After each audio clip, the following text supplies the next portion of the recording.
Chargers are coming off a business-like win against Tennessee Titans, and now they get to host Joe Burrow and the Cincinnati Bengals, who suffered a tough loss on Thursday Night Football in Week 10. My name's Tyler, here with my brother Ryan, and we're going to break down this Bengals-Chargers Week 11 matchup. But before we do that, we have a goal of getting to 100 subscribers during these Week 11 prediction videos we have going out. So if you haven't already, go ahead and hit that subscribe button, leave a like and a comment. Let us know who you think will win this game and why. So, Ryan, we were just talking about it before we went live here, and outside of the Philadelphia Eagles game where the Bengals lost pretty handedly, Bengals have put themselves in opportunities to win every other game, and really honestly could be 9-1 in my honest opinion going into this game here. It's just been a couple of plays. Should have beat the Ravens both times. Should have beat your Patriots Week 1. Should have beat the Chiefs. A lot of other games as well that they just have not been able to seal the deal.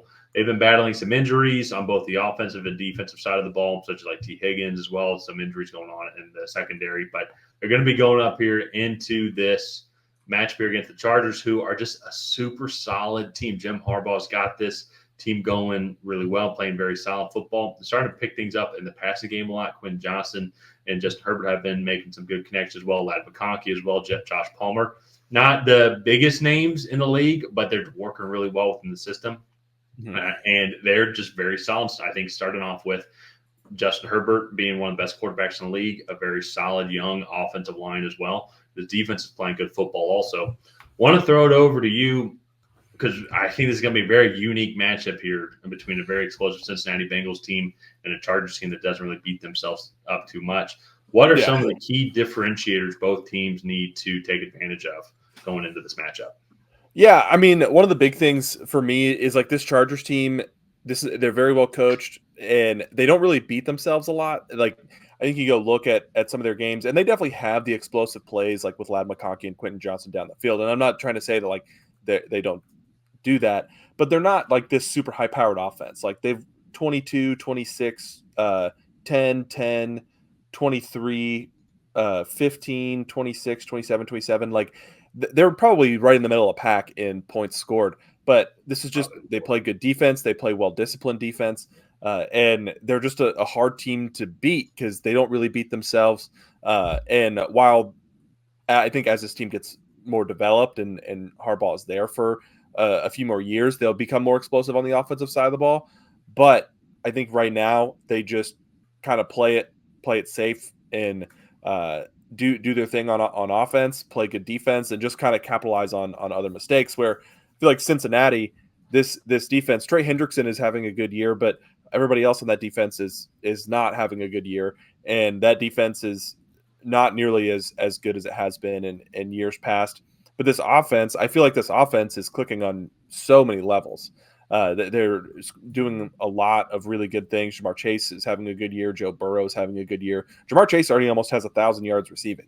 And so like this is just a fantastic offense. And so I think it's going to be really interesting because I think to me, it's really going to come down to, do you trust this Chargers defense to slow down this Bengals offense? And because I feel like this Chargers offense has been pretty consistent. They have some explosive plays, but kind of with some dry spells here and there. And so it'll be interesting to kind of see how this one plays out. Well, I think on the flip side, though, then too, do you trust this Bengals defense as well? Because this Chargers offense has that's fair. Up. Yeah. I think this Chargers offense has picked up their past 5 games, and I know it's in modern day NFL, but for them, though, these past 5 games, they've all been over 300 yards, total yards of offense as well. With this game against Tennessee, which is admittedly one of the better defenses in the league overall when it comes to yards allowed, second overall in yards allowed, they had over 300 against them. And so, but before that, for these past 5 weeks, as they come back from a bye, 342 has been their lowest amount of total yards of offense. On the flip side, Cincinnati, though, can give up a lot of yards, 389 to Baltimore, and then 217 against the Raiders week before, so maybe averages out. But still, they can give up 300-plus yards. A lot of them are averaging 347 total yards, or giving up that of offense. And so, can they slow down Justin Herbert and this team who's been running the ball decently well with Gus Edwards and J.K. Dobbins, Justin Herbert's been using his legs a little bit more as well. He had a rushing touchdown. They've just been extremely efficient. And as I was saying earlier, the Chargers have not really beat themselves up too much. But on the flip side, though, too, as we saw against the Ravens, it takes one play for Joe Burrow and Jamar Chase to tie the score up. And I think I will say, to defend the Cincinnati Bengals defense a little bit, for about 2.5 quarters, they did stymie Lamar Jackson and the Baltimore Ravens defense. It actually was a Chase Brown fumble that set up that was the turning point of that game. And Chase Brown played a great game. It definitely wasn't his fault. Defense gave up, I think, 4 touchdowns in a row and whatnot. So, but that Bengals defense was playing better. But then I think they were just gassed in that final quarter and a half of the game. And when you got to tackle Derrick Henry and Lamar Jackson all the time, like I would be pretty tired too. And so I get tired walking upstairs, but that's a separate conversation.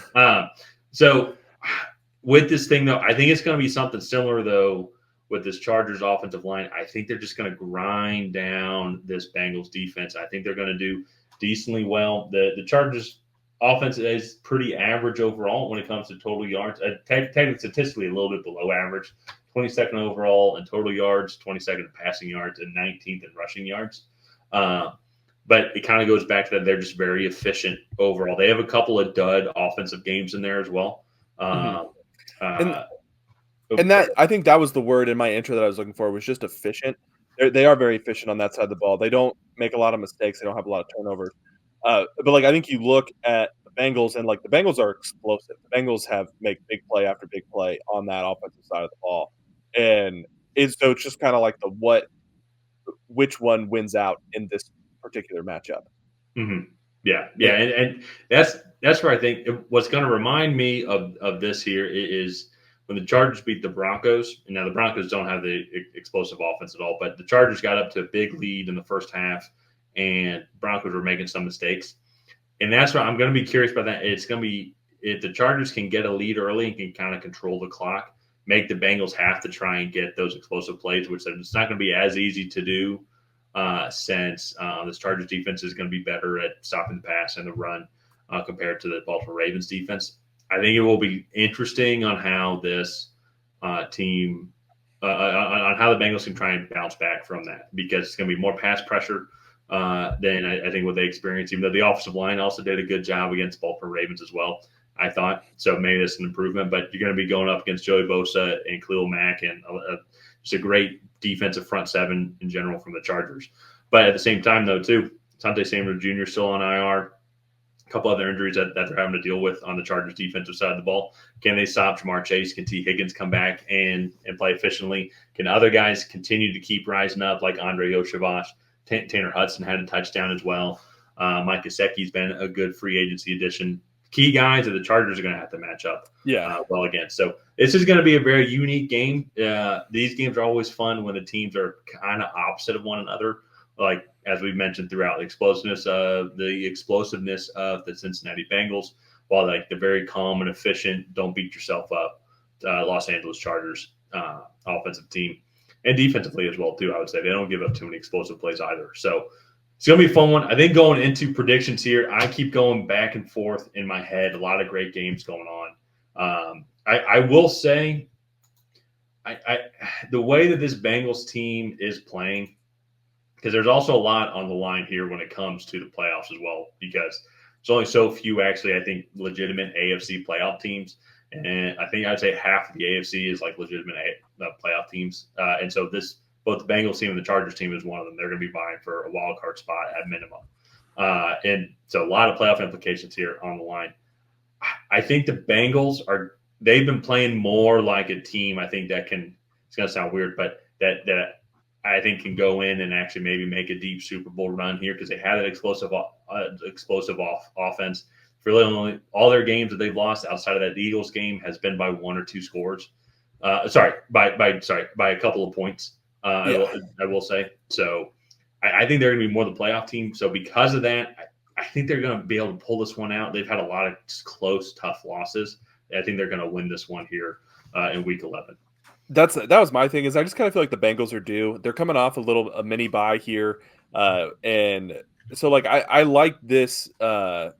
this matchup. I think they'll be able to create a lot of explosive plays. It's going to be a really high scoring matchup. But I'm going to keep the trend going for the Chargers. I'm going to go 34-27 Cincinnati Bengals. Chargers score another 27 points. So I will disagree. I don't think it's going to be high scoring.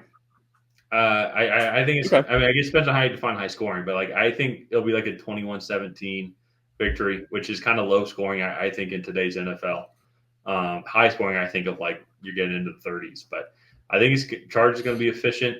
They're going to stop the Bengals a lot. I think they're going to be able to capitalize against the Bengals' weaker defense. But at the same time, though, too, I don't believe the Chargers have enough firepower, though. I think to keep up with some of the explosive plays that the Bengals are going to get throughout the game.